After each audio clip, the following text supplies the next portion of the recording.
Petite fille, j'étais plutôt timide. On me classait dans la catégorie des petites filles sages.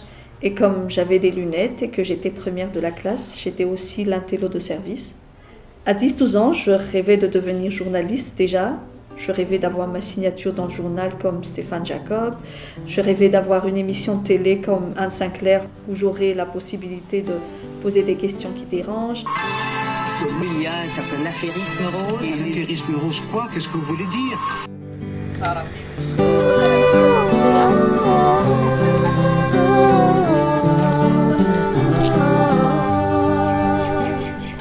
Aujourd'hui, je suis devenue ce que j'ai toujours voulu être. Je suis journaliste. J'ai été journaliste au journal Les Nouvelles, puis à l'Express de Madagascar où j'ai gravi tous les échelons jusqu'à devenir rédacteur en chef en 2015. Je m'appelle Lou Varabar, j'ai 42 ans.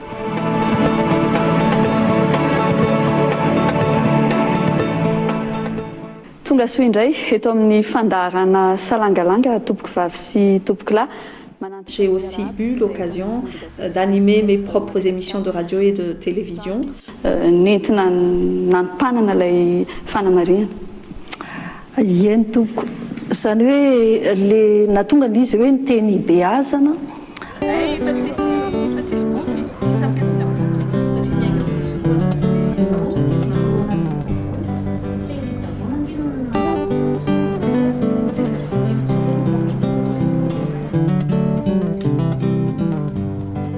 Je modère des ateliers, des débats et des tables rondes. Je collabore avec des agences de presse internationales. Aujourd'hui, je collabore aussi avec un magazine culturel de l'océan Indien qui s'appelle Indigo.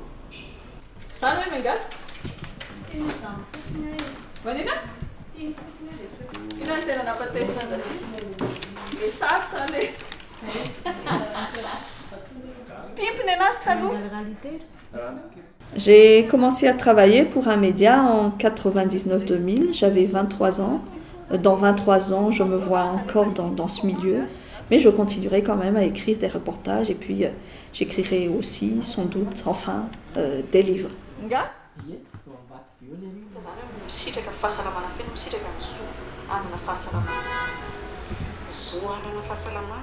Mon travail de journaliste, je le fais par devoir. Pour moi, c'est une mission sacrée, un service que je rends au pays et à mes compatriotes parce que pour moi, être informé est un droit.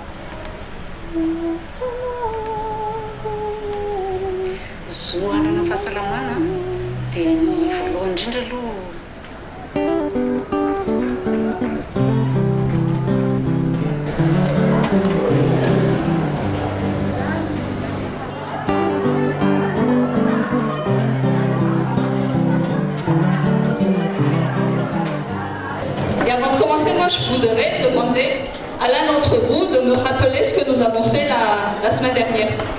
Depuis 2017, je suis chargée de formation. Je donne des cours de journalisme.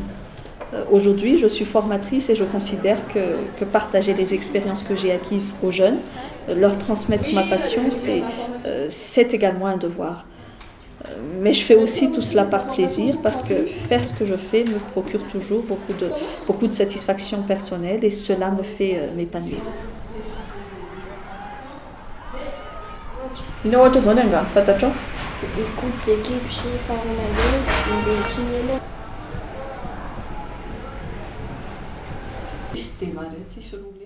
Quand je ne travaille pas, j'adore passer du temps avec ma famille, jouer à des jeux de société avec les garçons, regarder des films à la maison ou aller au cinéma avec eux.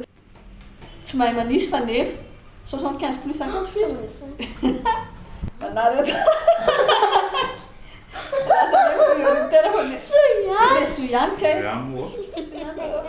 Je n'ai pas de fille, mais je dirais à mes 4 nièces de ne jamais dépendre de personne et de préserver leur liberté envers et contre tout.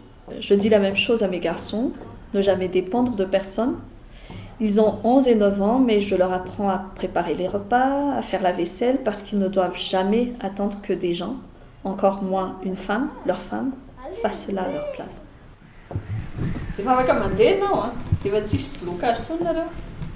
Je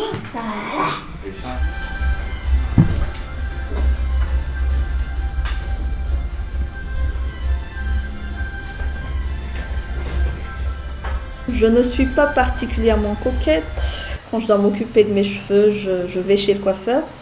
Je me maquille aussi très peu. Et quand je dois faire de la télé ou quand je dois modérer des événements de haut niveau, je fais appel à des professionnels.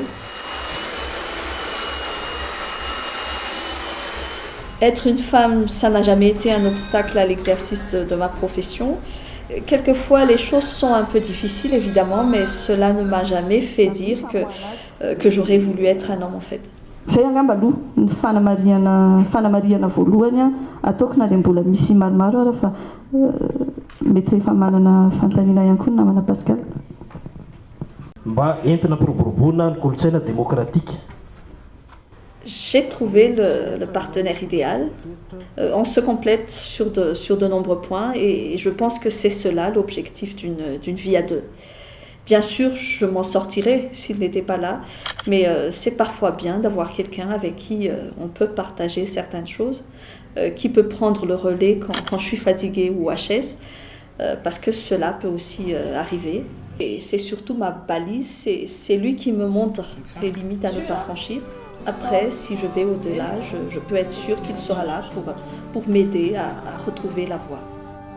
Mon mari, il est aussi journaliste, mais nous n'obligerons pas nos enfants à devenir aussi journalistes. Nous leur transmettrons les valeurs auxquelles nous tenons et nous croyons, la liberté, l'indépendance, mais aussi l'honnêteté, le sens de l'éthique et le respect de l'humain.